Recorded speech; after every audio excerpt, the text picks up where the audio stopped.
She wasn't supposed to hear anything. Not in that blizzard. Not after the war silenced half her world and grief swallowed the rest. But at 2 a.m., in the white hush of Alaska's wilderness, Reese Waverly heard it. A single ragged hoofstep against her porch. Not a man. Not a ghost. But a Mustang. Bone-thin, bleeding, and staring through the storm as if it had crossed time itself to find her. She saved him, named him Drift. But what she didn't know was that he hadn't come to be rescued. He'd come to lead her to someone forgotten, and to a truth buried beneath ice, ash, and betrayal. Before we begin, tell us where you are watching from. And if this story touches your heart, please subscribe for more. Juneau, Alaska wore winter like a second skin. Deep snowdrifts buried the past, howling winds erased the present, and the cold had a way of freezing memory itself. The coast mountains loomed beyond the tree line like solemn witnesses, their ridgelines cloaked in snow and silence. At the edge of one forgotten logging road, a lone cabin clung to the forest like a secret too stubborn to die. Inside, Reese Waverly stirred from a restless sleep, heart pounding before her mind even caught up. A muffled thud had pulled her from the dreamscape, a land where mortars bloomed and screams didn't echo. She sat up in her cot, sweat cooling against her spine, the scar down her left jaw burning like frostbite. Reese was 38, lean in a way that made people wonder if she ate, tall enough to stare most men in the eye, and always moving like she was waiting for the floor to drop beneath her. Her ash-blonde hair was cropped just below her jawline, more utilitarian than stylish. In town, they called her distant. To the VA psychiatrist who wrote her off as high-functioning with chronic PTSD, she was resilient. But Reese knew better. Resilience was just a fancy word for not yet broken. The cabin had belonged to her grandmother, Joan Hollister, a fierce, self-sufficient woman with silver hair and a spine made of hickory. Joan had died a year ago, alone but not forgotten, leaving Reese the property and a silence she wasn't sure she deserved. Photos of Joan still lined the walls, her smile wine-blown, her arms always around animals, especially horses. Reese stepped into the main room, her breath fogging in the dim glow of the dying stove. Outside, the blizzard screamed. The temperature had plummeted to -15, and the night was black enough to make stars hide. She moved to the window, peeled back the curtain, and saw nothing. Just flurries, snowbanks, and the skeletal shape of the pine railing on her porch. Another thud. Not wind, not ice. She grabbed the old Winchester that leaned against the doorframe like an old friend, flicked on her red beam headlamp, and unlatched the door a fraction. Silence. Then a shift of weight. She pushed the door open a hand's width and stepped outside. Boots crunching snow hardened like iron. The wind slapped her cheeks raw and filled her nostrils with ice. She scanned left to right, the motion automatic, desert combat drilled into mountain snow. Her headlamp swept across the porch steps, and there, half buried in a drift, was a horse. He was collapsed on his side, legs tucked at awkward angles, steam rising from flared nostrils. His coat was once white, but blood and dirt had matted it into a ghostly patchwork. His eyes, ice gray and shock-hollowed, met hers without flinching. A Mustang, wild, wounded, and impossibly here. For a moment, she thought he was a ghost from Joan's photographs, her pale stallion reborn in the flesh. But ghosts didn't bleed. This horse did. Reese lowered the rifle. "Easy, boy," she murmured, voice scratchy from days of disuse. She crouched beside him, the heat of his breath trembling against her glove. Beneath the matted rope of his mane was a rotted leather collar. She wiped away crusted mud and read the engraving on a tarnished brass plate. Drift. Drift, she repeated softly. The name felt like a breath that had waited years to be spoken. Reese moved with the efficiency of her past life. Triage under fire, medevac zones, pressure bandages. A deep gash marred his rear leg. Jagged, not from a fall, but something intentional. Higher up, a circular burn marked his flank. Not a brand, this was too deliberate, too cruel. Torture. Punishment. And he had walked to her doorstep through a snowstorm. It took her nearly 30 minutes to get him on his feet. She fetched a lead rope from the storage shed, lined his path with musty straw and blankets, and shouldered his weight with her own. Each step Drift took left a crimson crescent in the snow. The shed was an old tool shed, half collapsed, roof sagging, but it would do. Reese swept the lantern across rusted rakes and forgotten feed sacks to clear a space. She unrolled a moth-eaten wool blanket onto the dirt and coaxed Drift inside. He hesitated at the threshold but followed when she whispered, "Bunk's ready, soldier." He lay down slowly, bones folding like broken scaffolding. Reese knelt beside him and opened her field medical kit. Saline, iodine, gauze, the tools of war now called to save something wild. As she flushed the wound, Drift tensed but didn't kick. He breathed deep, shallow huffs that sounded more like surrender than pain. She cleaned the burn, dabbed antibiotic cream over old scars, long, cruel lacerations that told a history of captivity, maybe worse. She rested a hand against the cold, rough skin of his side. He turned his head toward her, eyes blinking slow, like trust, unspoken. Later, back in the cabin, Reese logged the incident in her weathered field journal. Snowstorm level 4, visibility 2 meme. Wound severity high. Nameplate drift. Behavior non-aggressive. Trauma extensive. Origin unknown. Action observe and assess. Increase gabapentin. Evaluate sedation. But most importantly, he came here on purpose. She stared at that last line longer than she intended. Later that night, she sat by the stove in silence. The storm outside had softened into a lullaby of wind across snow. On the far wall, Joan's photo gleamed in the firelight, her smile beside a white Mustang. Reese didn't believe in signs, but she couldn't ignore this one. She rose and stared out the window. The shed stood still beneath the pines. Inside, a creature who should have died miles ago breathed with purpose, with memory, perhaps even with a message. She closed her eyes, and for the first time in months, the silence didn't scare her. The storm had passed, but the cold remained, a stern reminder that in Juneau, Alaska, winter never left without a fight. The cabin stood still beneath a pale sky, clouds like smoke from a dying fire. Reese Waverly moved through her morning routine with practiced quiet, stoking the wood stove, feeding the fire with old pine knots, checking Drift's wounds with sterile fingers and the detached calm of someone who'd sewn flesh during firefights. Drift had survived the worst of it. The leg wound was healing cleanly, scabbed and dry, and the burn along his flank no longer oozed. His appetite returned in slow, steady bites, oats soaked in warm water, a few softened carrots. Reese logged every detail in her battered field journal, noting wound size, behavior, hydration levels. But it wasn't the wounds that concerned her now. It was the way he watched the forest. Each morning, as light filtered through the trees like gold through gauze, Drift would rise from his bed of straw and stand at the shed's open door, staring southeast. Not nervously, not like a prey animal sensing danger. This was different, focused, intent, like a soldier waiting for orders. And then came the tapping. Tap, tap, tap. Pause, tap, tap. Always the same rhythm. Hoof against the wooden floor, slow and deliberate. Reese watched him for 3 mornings before she acted. She'd spent enough of her life interpreting coded taps, between bunkers, on steel doors, inside detainment camps. This wasn't random behavior. This was signaling. She spent the next evening watching from the window, boots laced, rifle across her knees. The stove hissed, shadows crawled across the ceiling, and still, Drift tapped. When the wind howled from the southeast, he raised his head and snorted softly. The same direction, every time. On the 4th morning, Reese rose before dawn, her breath a white plume in the dark. She dressed in layers. Thermal shirt, field jacket, insulated vest, black parka. Her gear lay organized on the table. GPS puck, first aid kit, extra ammo, flare pen, 2 energy bars, a water bladder, and her grandfather's old hunting compass. She buckled the Winchester across her back, slung the rucksack over one shoulder, and opened the shed. Drift was already pacing. "Show me," she said, tightening the cinch of his bandage wrap. "But you better not be leading me to a broken fence post or a frozen deer carcass." They left the cabin at 8:23 a.m., recorded precisely in her logbook. The snow was dense but settled, a crust over powder. Drift walked ahead at a careful pace, limping slightly but managing the terrain with quiet urgency. They passed the usual trails, the ridgeline path, the old game trail lined with rabbit prints, but Drift veered away from all of them. Instead, he cut a path through untouched snow leading into deeper forest. Each step he took seemed sure, even calculated. Reese followed, the crunch of her boots muffled by snowfall, her breath clouding in the frosted air. 2 miles in, the trees grew closer. Spruce and hemlock pressed together like gossiping old men.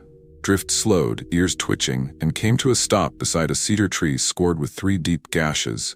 shoulder height to a man. The edges were clean, unnaturally so.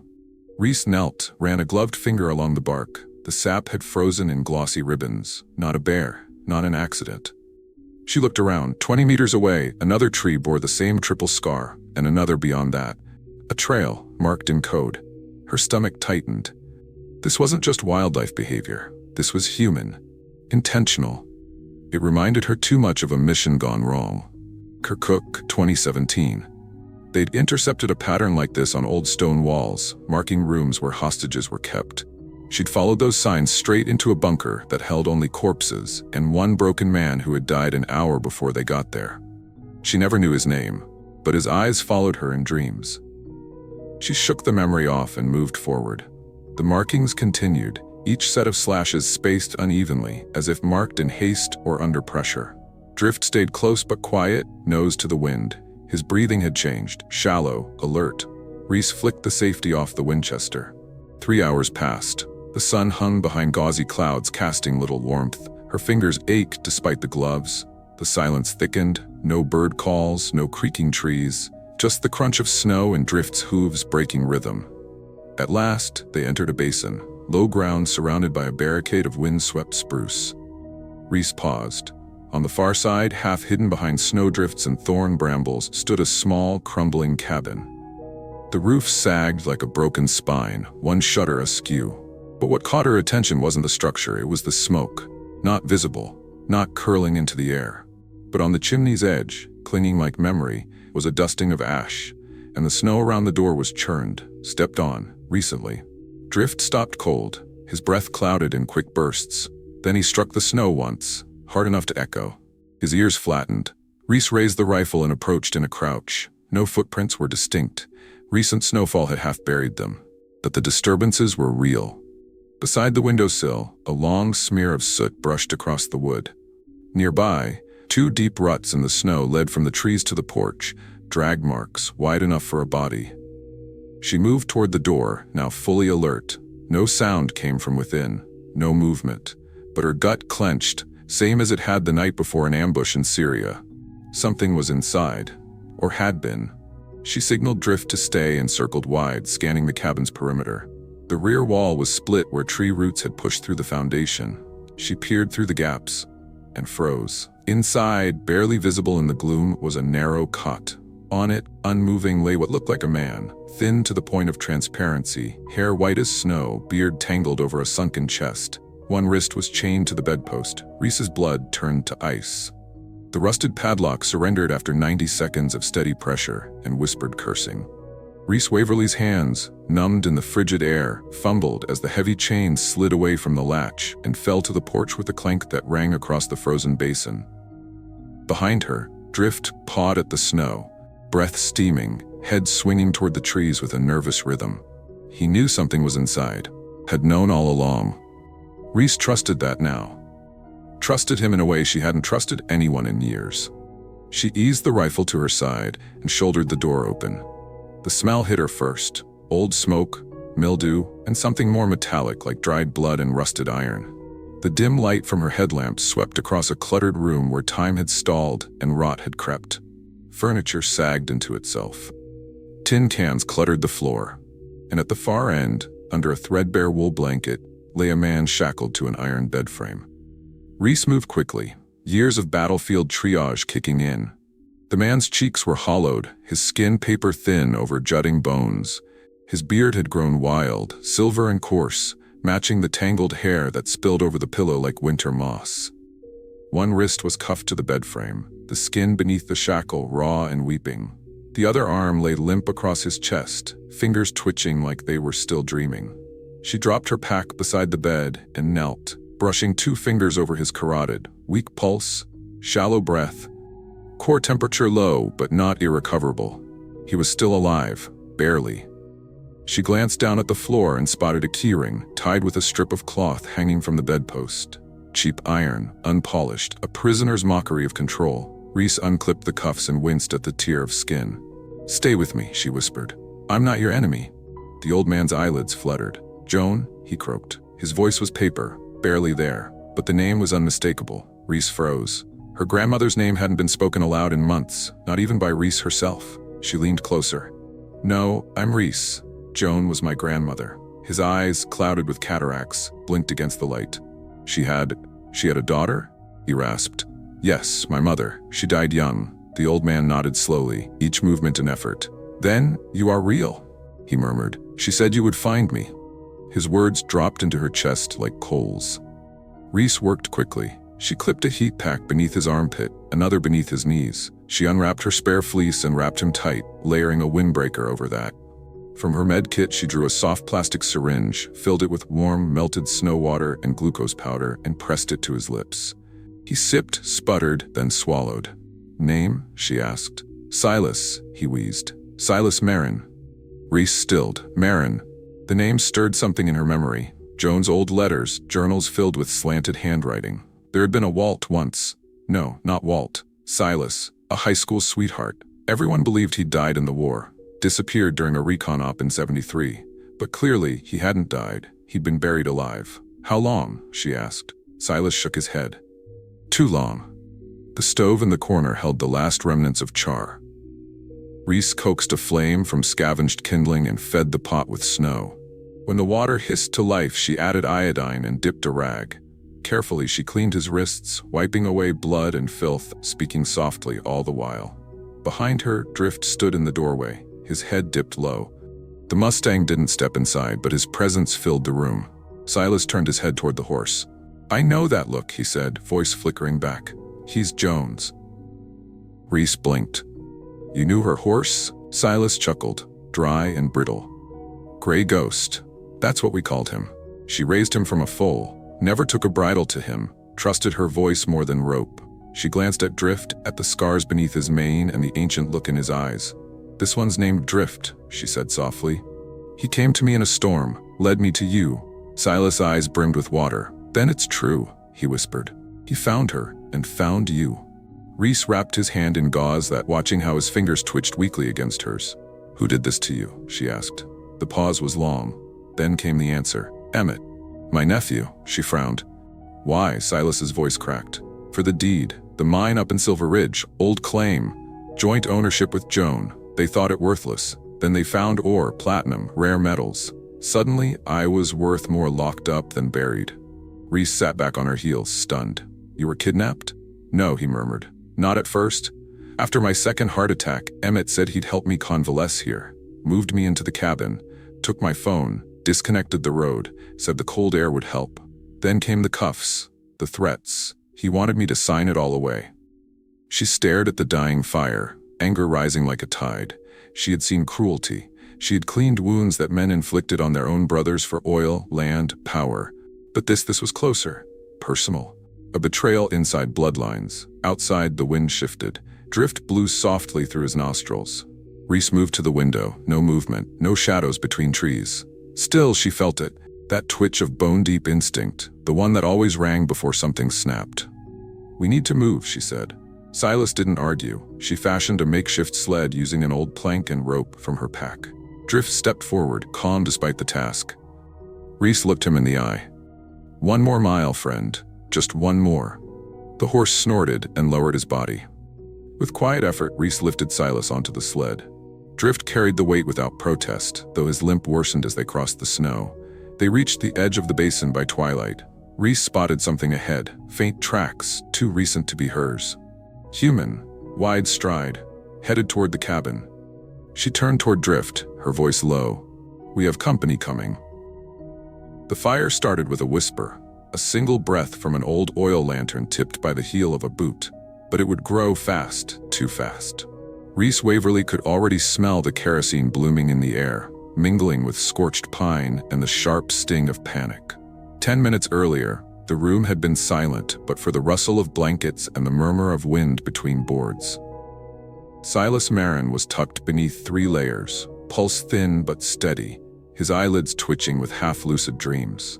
Reese had been kneeling beside him, spooning a trickle of glucose water between his cracked lips when the door creaked open. A voice followed, slow and syrupy. "Uncle Silas, still playing the ghost, are we?" Reese spun, instinctively shifting to shield Silas with her body. The man standing in the threshold was tall, broad-shouldered, and unmistakably smug. Emmett Marin looked every bit the predator disguised as family. Clean-shaven, 35, with wheat-colored hair slicked back beneath a navy snow cap. His down parka gleamed like it had never known labor, and a green lantern swung lazily from his hand. His face carried a tan earned by cabin sun decks, not frostbite. Reese stood, rifle loose at her side but safety off. "He's coming with me." Emmett smiled, the kind that never reached his pale blue eyes. "And who might you be, sweetheart?" "Reese Waverly, Joan Hollister's granddaughter." That took the smirk off his face. He blinked once, then slowly stepped inside. "So, that horse really did find someone." "He didn't find just anyone," Reese said, stepping between Emmett and the bed. "He found justice." "Big words," Emmett murmured. "You have no idea what's at stake here. You kept him chained to a bed to steal his rights." "Rights?" Emmett scoffed. "He gave those up when he refused to sign. The Silver Ridge claim is worth $30 million in untapped ore. My parents died poor while he sat on gold." Reese's jaw clenched. "That doesn't justify this." Emmett's hand drifted to his belt, revealing a compact revolver. "I think it does." She lifted the Winchester instantly. "One twitch and I end this." Emmett froze, hand just grazing the grip. "Let's talk," he said, easing back but not far. "There's a deal here. Split the claim. Walk away. No one needs to know." "Step away from the lantern," Reese ordered. But Emmett wasn't careful. His boot clipped the lantern as he turned. Just enough. The glass shattered, kerosene splashed, then fire found breath. Flames rolled up the wall like a living thing. The dry wood groaned in protest. Smoke began to crawl the ceiling, thick and oily. Reese coughed, already moving. "We're leaving," she growled. She grabbed Silas, yanked at the blankets, but pain jolted through her hip, a sharp white crack that forced her to her knees. She gritted her teeth, tried again, but her body betrayed her. Then came the thud, drift slamming through the side shed door. The Mustang barreled into the cabin, mane flying, eyes wild but resolute. He skirted the growing flames, his breath misting in golden gusts. Reese met him with a rope and grit. "Hold steady, soldier," she whispered. She looped the rope across Drift's chest, anchoring it under his girth and tightening it against the stretchers she'd rigged days before for emergencies. A splintered plank served as a sled base, lashed at each corner. Silas was barely conscious as she lifted him with raw adrenaline and slid him onto the plank. Drift stood motionless, nostrils flaring. "Now!" Reese shouted. The Mustang surged. Fire lashed behind them. The roof cracked with a deafening groan. They burst through the threshold just as the cabin exhaled a plume of smoke and cinders. Emmett followed, coughing and stumbling, revolver drawn. Reese didn't hesitate. She tackled him into the snow, knocking the wind from his lungs. The gun skittered across the ice. She twisted his wrist behind his back and slapped a cable tie around it. He kicked wildly, catching her knee, but she drove him down, pressing his face into the frost. "You'll answer for every bruise," she spat. "I have power of attorney," he howled. "Not anymore." Drift circled back, dragging Silas gently through the snow away from the burning structure. The flames snapped at the sky, lighting the woods like a second dawn. Reese dragged Emmett to a pine and zip-tied him to the trunk. "Try moving," she warned. Emmett seethed. "You'll regret this." Reese ignored him and sprinted back to Silas. The old man was awake now, eyes glassy, skin slick with cold sweat. "Did we make it?" She knelt, breathless. "You're safe." Drift stood beside them, his coat singed, one leg shaking with strain. He looked down at Silas and let out a quiet nicker, a soft, mournful sound. "Good boy," Silas whispered. Reese turned on the GPS beacon clipped to her vest, pulling the antenna high. "Help's coming," she murmured, brushing ash from her cheek. 30 minutes later, the thrum of rotors split the sky. A medical chopper from Sitka Regional dipped into the clearing, skids kicking up snow. Paramedics spilled out, 2 men and a woman. One of them, Tessa Lang, a compact and dark-eyed EMT, waved Reese down. "Patient?" "Elder male, late-stage hypothermia, smoke exposure, minor burns. Restraints for the suspect over there." Tessa knelt beside Silas, checking vitals, while her partner examined Drift. The Mustang didn't move as the medic inspected his leg. "Torn tendon," he said, frowning. "But he'll walk if we brace it." Another medic approached Emmett, still swearing. The deputy from the flight crew cuffed him properly and read him his rights. As the chopper lifted with Silas aboard, Reese stood beside Drift. His breath came hard, but his eyes were calm, fixed on the sky. She stroked his neck, whispering thanks. over and over. That night, in a temporary shelter built by the medics, Reese wrote a single line in her journal. Drift carried more than a man today. He carried history out of the fire. The hospital room smelled of antiseptic, linoleum, and melting snow tracked in by boots. From his bed, Silas Marin could see the serrated ridgelines outside the window of Bartlett Regional in Juneau, lit now by a pale spring sun. His hands, thin and liver-spotted, rested atop the thick-knit quilt someone had donated to the VA recovery wing. One bore the stitched initials J.H., Joan Hollister. Across the room, Reese Waverly sat on a molded plastic chair, her boots unlaced, her journal in her lap. She hadn't written in it yet this morning. Something about the weight of the moment needed stillness before ink. Silas's voice, though rasping, had regained clarity over the last few days. His body had fought to live, his mind never stopped. "She was taller than me, you know," he said, eyes squinting with a half-smile. "Joan, even back when we were 20 and invincible." Reese looked up, offering the smallest grin. Was she intimidating? He laughed, then winced at the tug of stitches near his ribs, only to people who underestimated her. As Silas talked, the memory seemed to pull color back into his face. He spoke of their time in Bozeman, before Vietnam and tragedy had cut their futures into separate pages. They'd bought a claim together in 1969, a modest tract nestled in a range of hills near Silver Ash Creek. Not for profit, but for promise. A place to build something simple. A place of permanence. And on that land, they'd raised their first Mustang, a gray mare named Wild Molly. She was nothing special on paper, Silas said, but she knew every trail like it was a song. Reese leaned forward. Did Joan name her? Silas nodded. Said she looked like a ghost from the hills, but friendly. He paused, reaching toward the nightstand with a trembling hand. Reese helped him open the drawer. Inside lay a battered leather duster, his old military coat, dark with time and wear.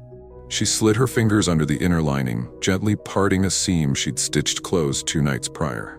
There, wrapped in wax paper and fabric soft from years of concealment, lay a folded parchment sealed with the faded emblem of Montana's mineral registry. She placed it gently in Silas's lap. He stared at it as if it might vanish. I hid it so long, I almost forgot why it mattered. Reese met his gaze. But you didn't, he nodded slowly. Joan thought I was dead, so she never touched her half. I imagine it's still in that cedar chest. It is, Reese said quietly, with every letter you ever wrote her. By the end of the week, hospital legal staff had processed the documents. The deed, still valid, named Joan Hollister and Silas Marin as joint owners. With Joan's passing, her share transferred to her only living heir. Reese Waverly now held 50%. The county clerk, an auburn-haired woman in her 40s named Carla Denning, was the kind of efficient civil servant who never missed a detail. She wore no makeup, a silver ring on each hand, and glasses low on her nose. Her voice was professional, but not cold. You're well within your rights to extract, she told Reese, sliding papers across the table. We'll file this with state mining archives. Permit applications can follow. Reese stared at the lines of legalese, the potential revenue figures penciled in the margins. 30 million in raw ore. Enough to rebuild the cabin, launch any career, retire in ease. She looked past Carla out the frosted window toward the tree line, where mountains turned blue with distance. Then she slid the papers back. I don't want to mine it. Carla raised a brow. Then what would you like to do with it? I want to protect it, Reese said. Turn the land into something that lasts, something Joan would have believed in. By mid-April, the Hollister Marin Foundation was born. The mission was straightforward, to serve the forgotten, both man and beast. Half the funding would go toward rehabilitation services for war veterans, mental health retreats, housing for the displaced, programs to reconnect former soldiers with the wilderness. The other half was dedicated to wildlife rescue, with a special emphasis on wild Mustangs, the very creatures that had carried both Joan and Drift across lifetimes. Reese worked with local nonprofits, forest services, and veteran advocacy groups. One of the first to join the board was Sarah Ling, a 38-year-old trauma counselor known across Alaska for her no-nonsense demeanor and startling empathy. Sarah stood 5'10", wore her black hair in a braid that reached her waist, and had a habit of clicking her pen when thinking. She'd grown up on Kodiak Island and lost her older brother to PTSD-related suicide. Since then, her work had been tireless. Reese and Sarah clicked instantly, two women carved by combat, but tempered by purpose. The cabin, once half buried in snow and sorrow, was now reborn. They reinforced the beams, replaced the scorched roof with reclaimed timber, and insulated the walls. A new wood stove crackled in the corner. Solar panels lined the slope behind it. The barn, once rotted and sagging, now held stalls for up to 6 animals. Drift remained the quiet sentinel. His leg had healed with a slight hitch, enough to change his gait, but not his dignity. He moved through the paddock like a soul reborn, head high, ears tuned to every breeze. When Reese approached, he'd whinny low and press his forehead against her shoulder, as if checking that she was still real. Visitors began to arrive.